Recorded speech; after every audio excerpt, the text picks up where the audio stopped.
Hey, my name is Scotty, and in this tutorial, I'm going to show you how to sketch these three faces here using my really easy method that you can apply to any face. So we're going to start with the man looking down here, and these sketches are supposed to be very loose and impressionistic. So we're not trying to get exact likeness here. In the middle of the page, let's put a dot and a dot here.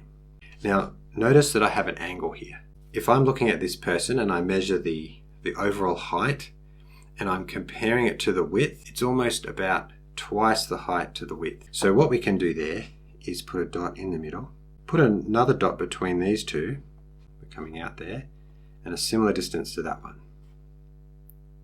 Okay, now we can draw that first main shape at the top. So we've got our guide points, this one, and this one. Just have fun doing this outline. It can be really wobbly, and if they're roughly in the proportion that we measured, it should be right. So the chin is a bit more to the right.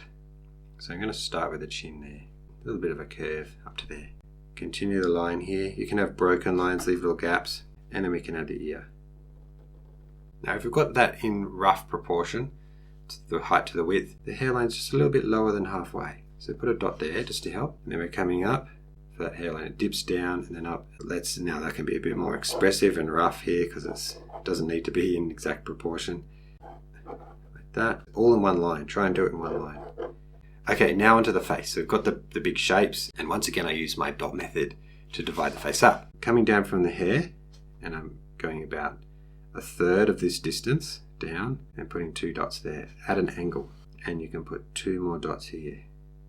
So you've got 4 dots. That's the gap between the eyebrows. That's the width of the nose. So let's do the eyebrows. Just a very loose little lines like that because they'll be covered up anyway. So we start on the width here, just a little side nostrils. Like that. Now let's put the eyes in. Because he's looking down, are set up higher. From the side of the nostril, if I go straight up, right close to the eyebrows, go straight up and put a dot. Again, the width of an eye is the same width as the gap between the eyes. So we have 3 equal sections there. Like that. See I added an extra one there? So connect the dots with a downward curve and then an extra wiggle. Now we move on to the mouth. Once again, just like the eye, they're usually 2/3 up, the corners of the mouth. And the width here, I'm comparing to the nose. Now join those up with the line between it curves in a bit, a shadow. You can just add some outlines with some lines like this. Show the area. And then a bigger line across the top there. And have a little upside down V or an N shape there. And now let's connect those lines up. And okay, we're going to sketch reference number 2. But once again, I'll start in the middle of my page. Let's put the 2 dots here.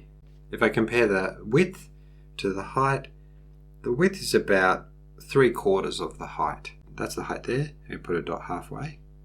And then in that top section there, put a dot halfway. And that is 3/4 there. But if I turn my fingers here and put 2 dots, and of course if you're more advanced, just go straight into those main shapes. But that's a great point for beginners to have those 4 dots there, like this. We're coming in around there, imagining the hair coming out around that silhouette. So I'm going to just start off the chin there, curves out a little bit like that. So we have that main shape. We want to find that hairline, which is important for the face shape. About halfway, a little bit to the right of halfway, about there. Next shape comes down at an angle. See the angle there, not straight down. And then it goes up into the chin and also go down there. Now, back to making the face with the 4 dots. Now, where is the gap between the eyebrows? So it's about there, and the gap goes towards the right. And here too, goes up and then down to a point. Goes up, down, and then a little bit on the other side. Now the eyes, there should be a bit of an angle because of the way she's turned her head more. Same width here, and then this one. Ooh. Very light little simple lines. Let's add the pupil in. Now we go up 2/3 from the chin to the bottom of the nose. 1, 2. At an angle, go up, a little bump in the middle, and maybe a little line up there. So I'm going to add that in. Add a little bit on each side of the top eyelid, like a little bit there and there. We'll draw these lines here showing the direction of the hair, like how it bends up, waves up like that. Just going to add some lines to show the texture. You could add little.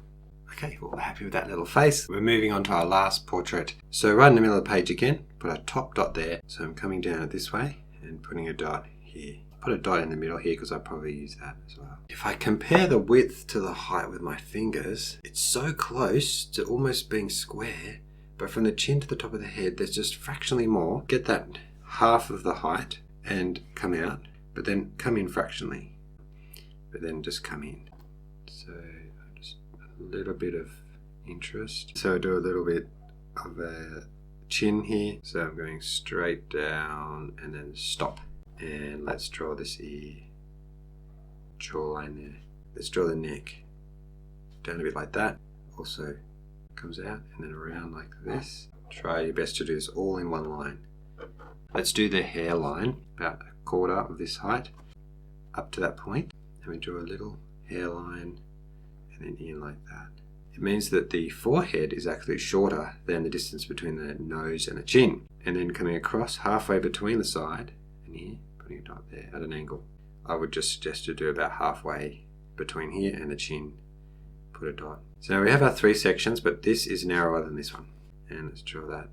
It goes up and down. Nostril here and the nostril on this side. And here, much smaller on the left. Make sure you got the angle, same as the eyebrows and the nose. Like that. Like that. And on this side, just a little straight line. So I'm going to put a little line just here. And now the pupil. And that corner is straight down from that side of the nose, almost at the side of the eye. Just a little short bit there, and then up, and then a curve. And then that top one. That it's short with a few little dots like that. And then here it's a little bit longer. Okay, wow, we've done the final one. So I have my round 10 brush. You could also use a round 8. So in the photo he has quite pale skin. So what we do is we get burnt sienna and I'm going around the glasses and then a little bit on the lips. So trying to make it light there. Around the eyes, pull it down to this side. We're going across. Oh, I went over his eye to here. It's a bit darker around here so you can add a bit more paint. Payne's grey, burnt umber. It's a bit darker there. A bit more Payne's grey to the top. Ultramarine to add in some strokes where the colour. For blonde hair I usually use yellow ochre. Nice there, all bright. Then add some burnt umber into that. Very light consistency, that tea consistency. There you go. Now his hair, there's Payne's grey without touching. Cerulean blue. Nice broad strokes around the shirt. Yeah, see that? Permanent rose in there with the burnt sienna. So I'll just put in a little bit here. Little on the end of the nose as well. Just some darker spots there in the clothing. That. Sort of around, see that highlight there? Just above the highlight. Let's see yellow ochre and a bit of Payne's grey. A stroke there like that. Permanent rose, and add it to the lips. You can add some splatters just there. And this left side would be a lot darker, so and then in the eyes, iris, a little bit on the top there, under the nose. Maybe instead of a splatter I'll just add little tiny dots.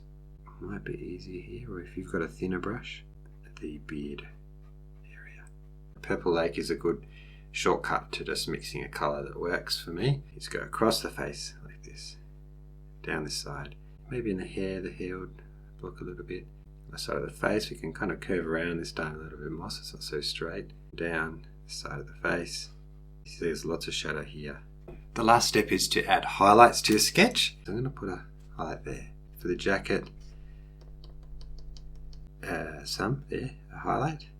Little scribbles like this just through the middle as it turns, so through here and just a few into the nose. And then what I need to fix is just this white in here. This will make the sketch look a bit more finished, having these highlights, small flecks through his hair. So that's how I sketch faces using my easy sketching technique, step by step. Hope you enjoyed the process and you could sketch along or learn some tips with me. But if you want the full tutorial without all these cuts, you can join my Patreon membership, because that's where I put the full version with the reference and the template, and you can follow along a lot easier there with the full version Plus on Patreon you get access to my whole complete library of tutorials, my fundamentals, and there's also a community where you can post your sketch and you can ask me a question. Otherwise, there's another tutorial right here on YouTube. Thank you so much for watching, and I'll see you in the next one.